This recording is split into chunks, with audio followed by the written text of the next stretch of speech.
Sí, realment la gent associa més la Fira d'Abril amb una cosa més folclòrica, més tal.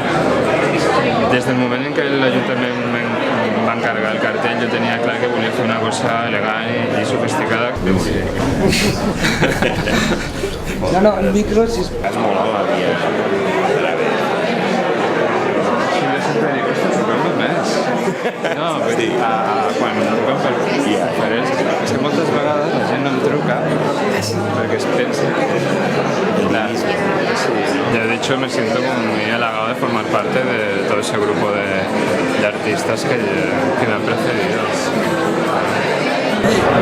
Hombre, yo vengo desde hace muchos años.